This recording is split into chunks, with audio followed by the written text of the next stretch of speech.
Hello, hello. Welcome back to Rebel Ants Radio. This is the video podcast show of the Rebel Ants NFT project, where we showcase our journey as the little guys trying to make it in this NFT world.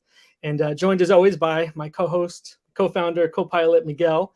And we come here each week to share our ups and downs, our failures and our successes of what we've learned going through this process as we launch from zero to general public sale, which actually starts tomorrow. So we have an exciting episode today because we will have our first guest ever on Rebel Ants Radio. We'll soon be joined by Gavin from AverageBoB. So before we do that, Miguel and I are just going to check in, see what's going on with the project, give any updates. Miguel, how are you?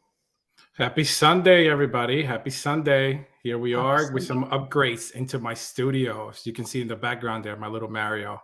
Yeah, you got a lot going on back there. I have a lot. I'm trying to spice it up a little bit out here. So get some stuff going since crypto is down. So I gotta make myself happy. Yeah, you gotta play with the toys, right? I gotta play with the toys. Yeah. So exciting episode today. We have our very first guest, Gavin. So looking forward to that and speaking to him about his team and his project. Looking forward to chatting. Can't wait. How's it going with you? It's good. It's good. We have 4 people watching right now. So feel free to say hi. We'd love to hear what your questions are, whether it's for us or for Gavin from AverageBoB, and we'll get those questions queued up. And yeah, it's been a weird week in the crypto world outside of the NFT stuff, just all the drama with FTX and Binance and everything else going on there. We've got some love here from Dylan. LFG, that's right. LFG AverageBoB. So LFG, that's right. A lot of drama this week, yeah. So OpenSea drama, Meta drama, FTX drama, Yuga Labs drama. Oh, there's a lot going on. I don't even know what to say. I know. I think it's a symptom of still being a fairly new market of everything, right? Even though crypto, or at least going back to Bitcoin, has been out since 2009, I think. I guess we're still in the infancy, or as it's gotten more popular over the years, it creates more issues, right? As it bubbles up to the legal level of things where, mass government agencies are involved or concerned with the ongoings of these various companies there. Yeah. I mean, I got to say, NFT world is doing really well. We're still very strong. I mean, I love NFTs. It just gives that platform to artists, to do their thing. So I don't think it's something that's going to go away ever. It's just going to get stronger. So let's see what happens.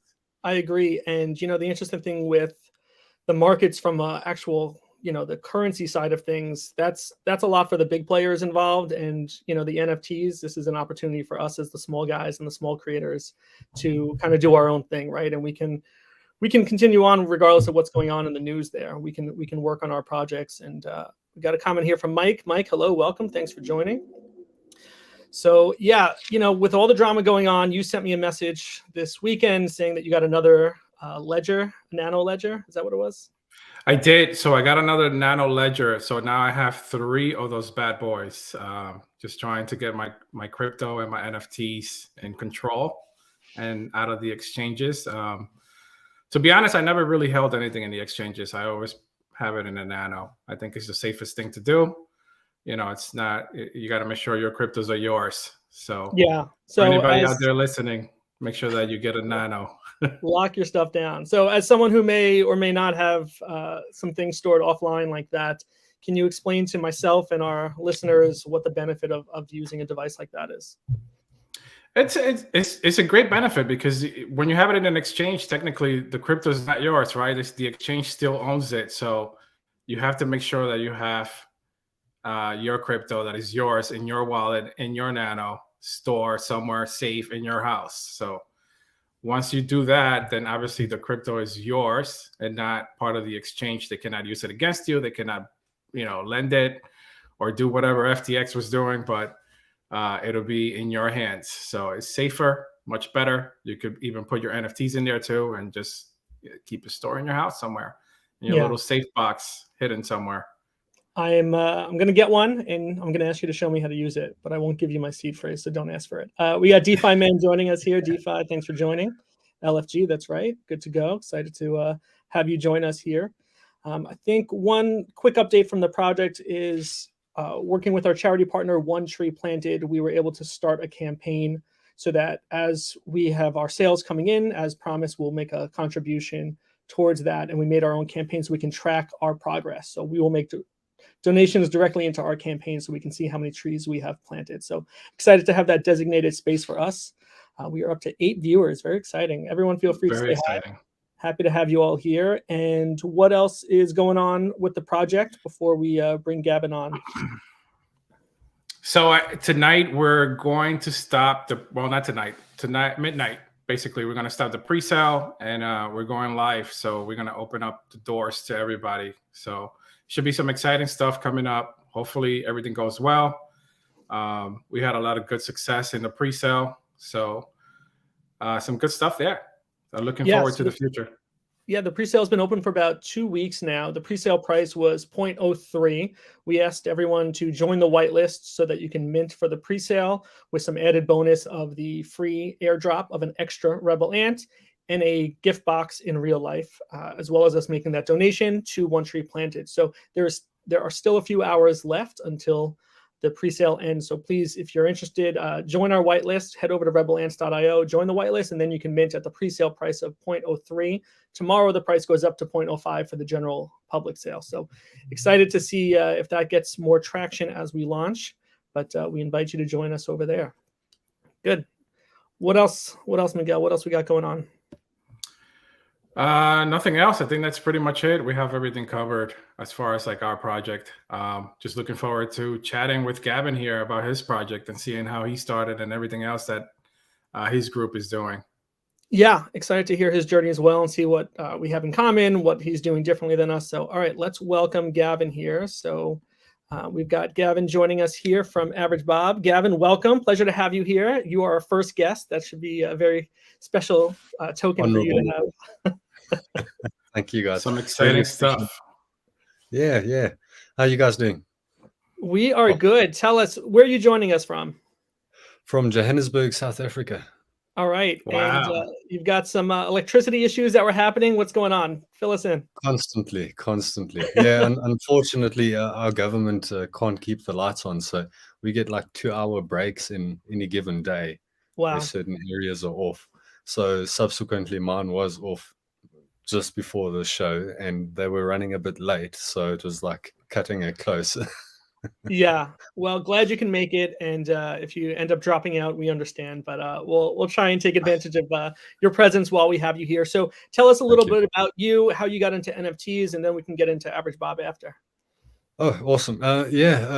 Thanks. My name's Gavin, real name, believe it or not, real face as well. I think it's far in between in this space. But yeah, I got into NFTs because, I don't know, I suppose I liked wasting money in the beginning. Paying $50 per transaction fee and not knowing any better. Yep. We talked about that last week. We were, feeling good if it was under $100. We're like, all right, that's a steal. Yeah, absolutely. And it didn't pay off, I think, in the end. Those NFTs became worth nothing, I suppose, or compared to the transaction fees you put into it. But yeah, I just heard the word NFT, and I had a friend that was harassing me saying that, NFTs are the worst thing ever. It's going to ruin the industry for gaming. I was like, okay, I got to go check that out, Yeah. And ended up buying some JPEGs. And then, well, here we are, I suppose. Got involved in a few rugs, way too many. And then you realize that put your money where your mouth is, I suppose. I'd rather invest in my own project, my own time, and know exactly where it's going, and that I'm not going to rug kind of thing. Yeah, and that's a great attitude. That's where we are at. So are you the artist? It's you yourself are the one drawing everything? Yeah, unfortunately. I feel you, don't worry. Yeah, it becomes a bit, it's fun, absolutely. But when you're trying to, get something that's in your mind onto, not even paper, onto a digital screen, it doesn't always quite work. You go through like 10 different drafts and eventually get to something that's presentable according to my standards. Yeah. Yeah. So I do the same. So it takes me forever. I start drawing and then all of a sudden I'm like, no, this doesn't work. Let me get rid of it. And then I start again. Doesn't work. Let me get rid of it. Start again. Doesn't work. Let me get rid of it. Like at least eventually 10 times go back before to the first one. Yeah. Usually the first one is the one that works. Yeah. Correct. So that's good. Correct. Good stuff. Yeah. So, Gavin, what's the inspiration behind the drawing style that you have there? Well, I must be honest. The real inspiration was 9 to 5. I mean, like, I'm sure most of us here, most of us, you know, watching as well. You know, we all participate in the NFT journey, and you know, we spend our hard-earned cash on NFTs, and it's always these. Forgive me, but it's like these degen-y kind of apes or whatever the case may be. Yeah. And I wanted something that would really celebrate the uniqueness of everyone that grinds the 9 to 5. And that's where sort of AverageBoB came about, is that, you know, we're all the average Bob, but we're all unique at the same time. And yeah, that just grew from that. No real inspiration other than doodle. Yeah, very cool. And you have a co-founder, is that right? There's someone else at the top with you? Correct. Dylan, he commented earlier. Yeah, he's Yeah. there we go. There he is. Yeah, he's my cousin, my best friend for life, and every time I try to do something stupid, it's Dylan. So you talk to your co-pilot. Yeah. Correct. And he steers me along most of the time and keeps me motivated and tells me, no, you know, do this, do that. That's good. Yeah, that's great. You need that cheerleader. Yeah. Accountability, I think, as well. I think it's a very crucial point. Yeah, I think probably Miguel and I feel that too, right? We're constantly sharing our updates with each other, the little steps we're taking behind the scene every day, right? We're texting each other all day. I think I text Miguel more than my wife at this point. Well, I mean, you guys know how it is. You get lazy at home, you know, you had a bad day, and then you forgot to do that tweet. So, you know, Dylan will be like, hey, Gavin, have you done the tweet? Like, oh, cool. Okay, sure, I'll get onto it, you know. So you need that push sometimes. Yeah, and you shared when you and I spoke a few minutes before the show, you shared you had a 6-month-old, is that right? Yes.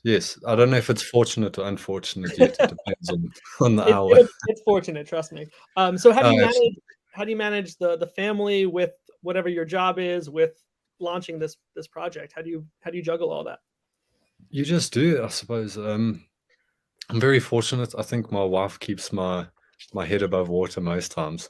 She's actually the star of the show, and I think without her, I just really wouldn't be able to do it. And with him, I think that's also another reason why I'm doing the project. You know, to start something, a brand or something for him that we can eventually build onto. You know, and we've got some interesting things lined up that sort of includes him, but I can't give away too much. Oh, interesting. That's interesting. Interesting stuff. So let's talk a little bit about how you started your core project, right? So how did you start everything from the beginning? What made you go into Discord, Twitter? You know, I saw you on IG today. Walk us through that project. Well, I think the main thing that I sort of started out with was learning the back end. Between myself and Dylan, we've got a bit of, you know, back end coding, and not the best, and certainly definitely not when it comes to Web3 technologies. You know, so we sort of had to learn a bit as well.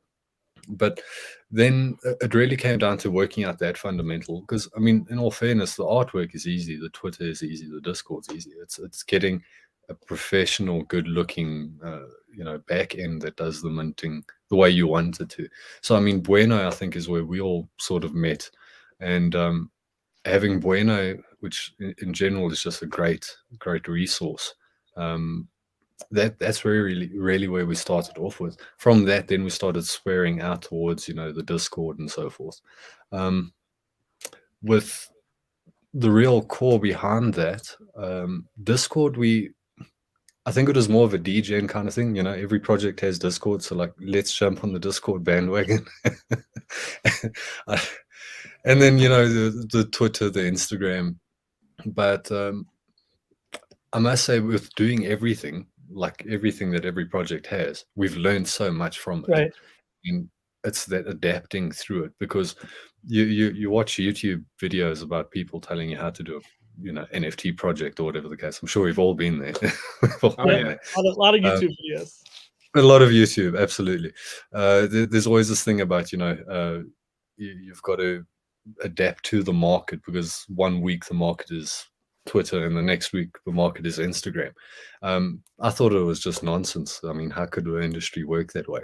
And I can't even tell you that each week is a roller coaster.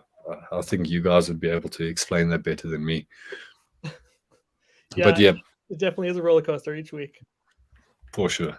What are some of the things that you've done in your Discord to help grow it? Because you have a pretty good member group there, right? You have over 600 members in there. So what can you share with us as a group of guys who are trying to grow our Discord as well? And what's worked, what hasn't worked? Before you answer that question, I just got to say your Discord is phenomenal. Like the engagement in there. And I don't know how you did it. It was because I can't keep up with Discord. I just can't. Oh, you know what? I wish I had an answer for that last question, but it really comes down to Dylan, Mike, and DeFi Man, the gents that have commented here already. Without them and many other great, amazing, not even members, have become more like family. It really just wouldn't be what it is. It would be a ghost town, if I could say that. But coming back to the first question with Discord, I first went on the whole approach of collab managers, and I'm going to play it straight here. Unfortunately, the market is the way it is, and I'm probably going to upset a few people. It comes down to Virtual Fisher. I'll get back to that point. The market on Discord as a whole is just unfortunately dead. It really is. I've spoken to plenty founders as it is. Collabs, the usual collab of posting and fishing for whitelists, that system doesn't work no more, which has got a combination of various reasons, which I don't necessarily want to bore everyone with, but it is just dead. So we've really punted a lot of collabs, and I think if I look at the figures now, it was about 1,200 collabs that were sent out. Wow. And we've really only produced, I think, about 1,800 invites that were actually accepted, but we're sitting with about 600 members, and that's after we've purged the members as well, inactive bots, those kind of things. So we're really sitting down to the core nitty-gritty of active members, but not necessarily participating members. But we've tried collabs in the sense of just sending out a template. We've tried various sort of competitions, through games and stuff. But I think it really came down to, poker games definitely helped. Yeah. It came down to me sniping a few of our amazing members from a rugged server and offering some great utility. And then at the same time, it really, I can't give you a simple kind of solution to it, because in my opinion, in my views, Discord in the NFT world now is more seen as a utility than a means of marketing, and you see a lot of projects moving forward to rather giving access to a Discord if you're a holder. And that's sort of steering it. The likes of Utes, there was another one, the Rat Trap. I don't know if I'm allowed to name these guys, but we'll find out, I suppose. Name drop. Name drop, yeah. They never opened a general. There was no general chat. They were able to sell out a collection with just having a notice board on their Discord. Wow. And that just seems to be the way that they're moving, or we should be moving, I should say that, because there is no engagement. I just want to quickly, before the next question, touch on the Virtual Fisher. It is a game on Discord that has taken some of our members and turned them into Virtual Fisher aholics. That all they do all day, and I don't know if they work actually, but all they do is fish now. So it's a utility on its own. Yeah. What is the benefit of fishing? Is there some coin behind it? Is there some prize? Absolutely nothing. Euphoria. I gotta say, I've seen some of the comments on your Discord about it, and it's interesting for sure. Oh yeah. Well, I know exactly who it's aimed at. There's 3 specific people, and we need to call an intervention soon. Yeah, that's funny. That's good. And what have you done to work on your Twitter presence? Well, Twitter definitely is a good one at most times. I've seen that posts really don't bring much engagement unless it's from your own community. There's no such thing as, scrolling through Twitter. I mean, we can speak for ourselves. Finding a cool project and clicking it just doesn't work that way no more. That's how I got So rugged. That was my first rug, was just finding something on, somebody posted on Twitter and I said, "Ooh, this looks interesting." Got rugged. Yeah, exactly that. And the thing is, Twitter engagement on its own, if there's, I always say it in my personal capacity, I'm just saying, yeah, if I see it's catchy, it's got some great artwork and a video that is just mesmerizing, it's going to take my money and run. That's Yeah. what, I'm more interested now in the personal engagement. I want to say the indie projects where you can actually have their personal engagement with the founders. So Right. it's always switching. Twitter Spaces are definitely the way to go. You find a lot more engagement from other projects, and I find that it's a lot of projects that are kind of supporting each other, but at the same time they're bringing their valuable members and investors, if you will, with them. So Twitter Spaces is definitely the way to go. Tweets, I don't know. I haven't found the magic key yet. Yeah, that's interesting. We haven't tried Twitter Spaces yet. We've talked about it, whether it's starting or joining. What's been your experience? Are you hosting a Twitter Space and just waiting for people to come in, or you're joining others and shilling from there? It depends on how much time you have. If you have time to really waste and you can spend 3-4 hours on Twitter, then host yourself. You'll find that people will eventually start coming in after like half an hour of banter, I suppose. Joining other people's definitely works. But the problem is that you wait sometimes 2-3 hours to actually get to the speaker panel, especially with the bigger bigger spaces. So you just got to find time, I suppose, whilst you're cooking dinner, jump on a Twitter space and wait for your name to be called. Yeah. But yeah, good engagement there. So let's talk about your future with AverageBoB. What do you see AverageBoB doing in the upcoming months? Lots. So yeah, we currently we were going to launch we had 1,100 AverageBoBs that we were going to launch now. The hope was the end of November. We've sort of delayed that. We took a bit of a different approach. The intention was that we were going to have 5 main mints. It would be each of the characters for a story that we're going to tell. From those 5 main mints, in between each mint, we would add a secondary character. So in this case, after our Bob mint, it was going to be our average goldfish. However, we've moved the average goldfish forward as a bit of a incentive, to get people engaged and, hopefully shill our project, I suppose. But that is a free mint of itself, 555 awesome goldfish drawn by yours truly. They're not very average. Some of them are weird and wonderful, I suppose. But basically from that, we're going to move to our main character, which is AverageBoB himself. AverageBoB is actually the main character in an animation, a satire animation that we're going to be launching. And each character of each mint is basically going to feature in the next episodes. So the long-term goal is we're going to have a great satire animation show, much like Family Guy or, I don't want to say F is for family, a bit older, but something like that, where we can pick on everyone's stereotype and absolutely have a ball. That's great. That's the end goal. Yeah. And when you talk about an animated show, I mean, that's different than drawing NFT art. Is that something that you're going to tackle as well, or do you need to expand your team to work on animation at that scale? Bit of both. I still want to be in control. I don't know if that sounds too narcissistic, but nobody gives the same. Nobody gives the same level of attention and love and care than myself, my own project. If that makes sense. Of course. But I do wish to expand. But the idea is essentially to allow our holders. So we really ideally want holders that are artists, or sound engineers, or graphics designers, if you will, and basically include them in this whole episode by episode, I should say, and then through that use the taboo word of utility in Yeah. royalties.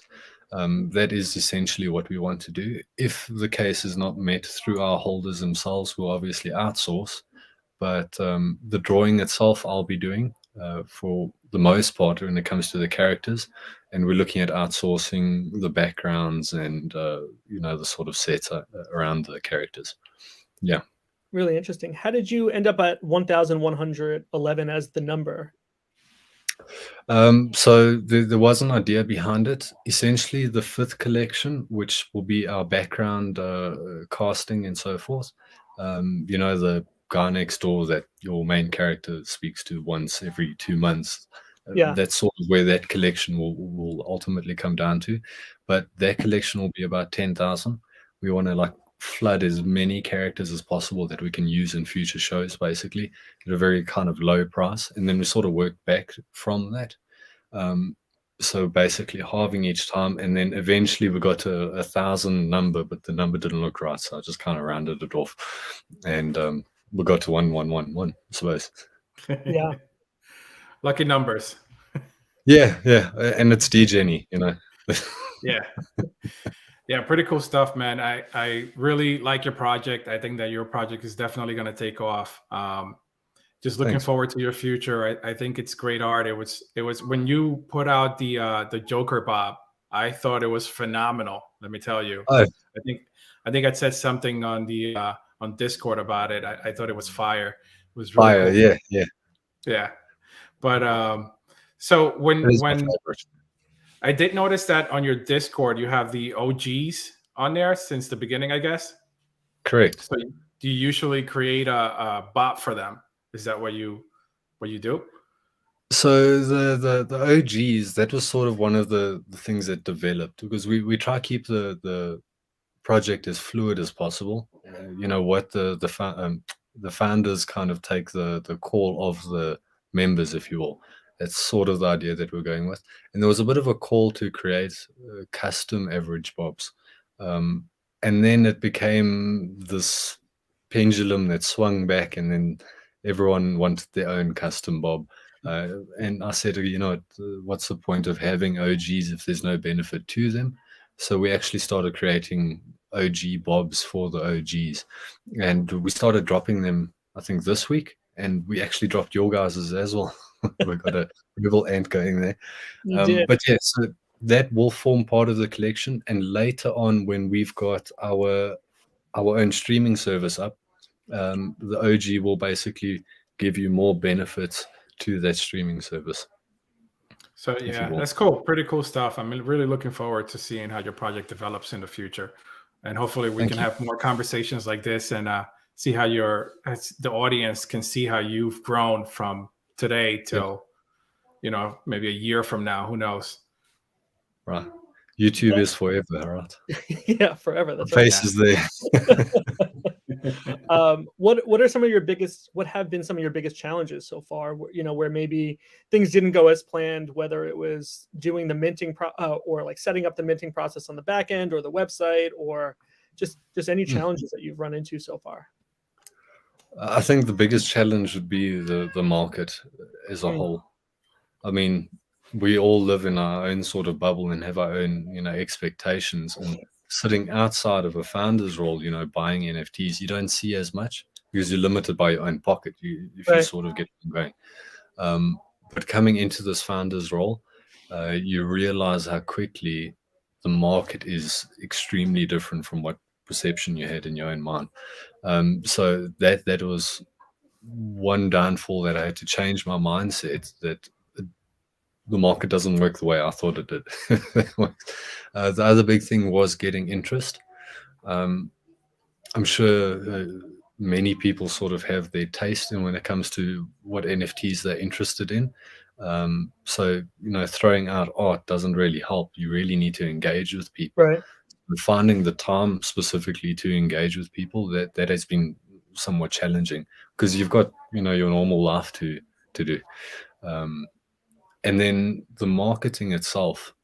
I'm not some marketing guru, unfortunately. I wish I was, but trying to find the right words, the right time, can be a bit difficult, because how do you come up with, besides being creative and drawing all all these unique kind of characters, how do you find creativity when you're so exhausted mentally from that creativity in developing catchy kind of phrases within your marketing itself? So it eventually kind of gets a bit much.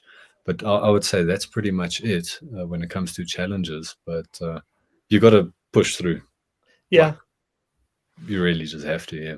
Yeah. You know, it's funny because each one of those areas that you've mentioned is their own world, right? It's their own business. They're professionals who specialize in just that thing. And here we are all trying to do all of it at once, right? We're trying to be the technical, the artist, the producer, the marketer, every part of it. And many hats. Yeah, exactly. And hopefully, we grow at all of those stages, right? Hopefully it's not a fail and stumble and crash and burn. We get better at all those things over time, especially after we get momentum. Fire by trial, right? Or trial by fire. Whichever way it goes. Yeah, that's kind of the premise of our entire shtick here. Is we don't know what we're doing. We're going from 0 up to hopefully 10,000. I guess is the scale we want to get to, right? So how do we do that? Like, just make the disclaimer now. All three of us are here. I have no idea what I'm doing most times. Yeah, 100%. Yeah. Without YouTube videos and tutorials, we certainly wouldn't be where we are today. Absolutely. And in reality, like I wanted to really showcase how something like this can be started, right? Because when I first started, it was the same as you. Like I was watching YouTube videos. We were talking to people and we couldn't figure out how to start, right? Yeah. So part of the reason why we want to do this is to see if anybody out there, artists, people like us, want to start again, so that they have some sort of platform, some sort of beginning, so that they know where to start. And that's the reason why we want to showcase, artists like you. Hopefully we get more of this from other artists out there that can, reach out to us, and we'll have some more one-on-ones like this, and let us know how they started and their beginnings, so that other people can learn from it too. Because I think the NFT world is a huge, gigantic space that right now we're just at the beginning baby steps of, right? We haven't even touched what the potential can be for NFTs. And I'm hoping that we can be part of that mentality of, hey, anybody can do it. Like your average Bobs can definitely do it. You know what I mean? So that's basically why we started this. And we really want to make sure that we put that out there, that we really want the little artists out there to shine, and ensure that they're doing whatever they can and learn from us, so that they can start their own projects. Absolutely love it. And I think, sorry, just to add comment to that, I think what will really be interesting is to see how it develops. I'm honored to be the first. Thank you, guys. I really appreciate it. But the next artist or founder that you have on, it'll really be nice to see, because we all sit in the same boat. We all sit with the same issues and challenges. It'll be nice to see the progression of how the industry moves forward. Because we absolutely, the last 2 years or so, I don't even think that was the beginning of NFTs.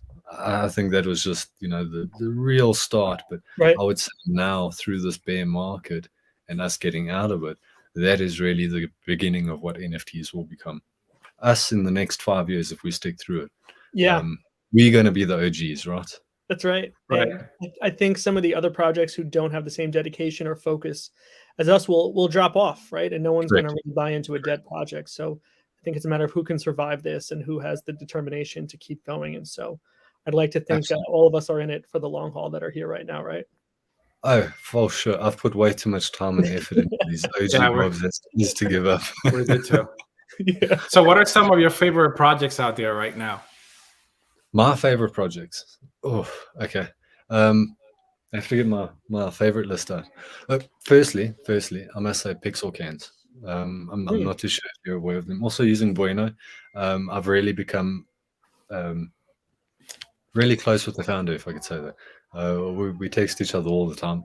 I love his concept now, and because I've got a bit of insider information, what's coming, that's what's really getting me excited. So PixelCanz for sure. then Rebel Ants. Like, I mean, come on. Good answer. On the show. But absolutely, Rebel Ants. I have to do my whitelist today. I've got it recorded now, so you guys can, you know, hunt me down if I don't do it. That's right. I will go get my Rebel Ants. I'm excited to see what you guys are doing, especially with this platform. I think it's amazing, and I really think it gives not just founders some hope, but actual collectors some hope when seeing, you know, the face of a founder. Because doxing doesn't even work nowadays. Let's just be honest. So this is a bit more of a personal forum, which I'm really proud to be a part of. Other than that, there was a few projects that I was really excited about, and then in the last week they kind of disappeared. So I've got some unrevealed NFTs. So I've got to recover from that first. Oh, before no. I do more. Oh, yeah. Oh no. Yeah. Tough So time. let me tell you, maybe we could get PixelCanz here on YouTube with us. Maybe you I'm could, sure I've already look us up. chatted to him. He's keen, and I'd like to see his face as well. Yeah. Dox him a bit. Yeah. Well, let's get him on here, and then we can get all of us on here together, right? We can do a kind of a check-in show every couple of weeks and just kind of see where we're all no, at. you and don't get a want to chance put to me promote and each him in other. the same room. You don't want to put me in the same room. All right, Gavin, where can people find you? What should they be looking for? What should they be paying attention to for the AverageBoB NFT project? Okay, yeah, awesome. So firstly, AverageBoB.co. It's our website. From there, you'll be able to find all our links and socials. We do have a Discord, as I've said. We love people on Discord, and we love the engagement. We've got Poker, which I haven't done in a week. Forgive me, Mike. We've got Virtual Fisher, which is like, you know, the best thing ever. And of course, we've got some amazing folk that like to talk conspiracy theories and just joke around. It's all about AverageBoB. But you can also find us on Twitter at AverageBoB NFT, and you can find myself at Yummy Pie on Twitter. What is that? Yummy Pie. Yeah. That's my tag on Twitter. Okay. I like Yamaha and pie and put it together. Good. We will we'll drop all that information into the show notes so that anyone watching this afterwards can get. And don't forget, we've got to register for the goldfish. We've got a free goldfish NFT. We hopefully, let's hold fingers, we're going to launch it at the end of this month. So free goldfish for everyone. There's some really cool and funky things there. So definitely come register. I think we did register for the goldfish. Yeah, I know one of you did. I'm not sure about the other. I don't want to point any fingers. All right, I got some work to do tonight. All right. Cool. Hey, Gavin, I don't know if you noticed, but look at your. If you look at my room in the background, that's your AverageBoB right in the background there. Oh, that's Bob Ross. There we go. That's awesome. So the story behind Bob Ross is PixelCanz founder Mastodon. He wanted a Bob, so he went with Bob Ross, and we got a Bob Ross Bob.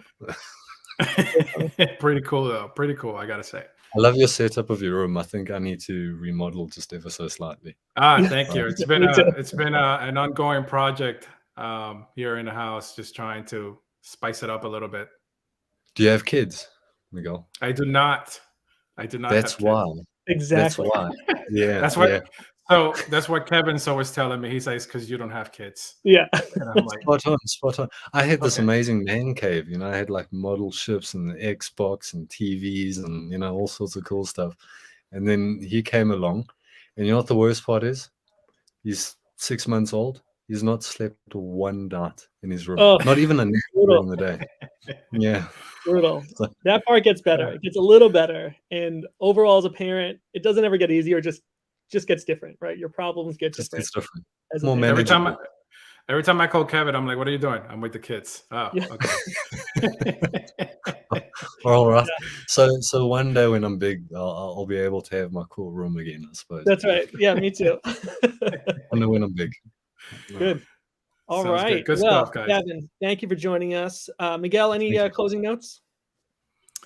No, I think Gavin was very clear about his project and where he's going and the future. So Great chatting with you, Gavin. Thank you so much for doing this. Yeah, you were our very first guest, and you were also our very first person that spoke to us on Discord, believe it or not. Awesome. So I'm very happy that you were our very first guest here on YouTube. So looking forward to more chatting with you. Definitely. Yeah, and I appreciate it, Miguel, Kevin. I really, really appreciate this opportunity, and won't be the last. We'll definitely do this again, I suppose. definitely. We wish you and Dylan best of luck on your projects. Thank and you. can't wait to see what comes next. For everyone else watching, please head over to rebelants.io, join our whitelist before the pre-sale closes tonight, and then tomorrow is the general minting for 0.05. So go get your discount at 0.03 while you can. You'll get yourself a free Rebel Ant as well. That'll be airdropped starting tonight at midnight. And then otherwise, you can find us on YouTube at Rebel Ants Radio is our handle.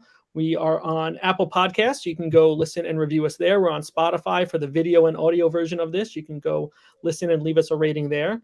And we just hope to see you in our Discord and our Twitter, and appreciate everyone spending some time with us on this Sunday here. All right. Thanks, everyone. Have a great day. We'll talk to you all in the future. All right. Thank you, everybody. Bye, Miguel. Cheers. Bye. Bye.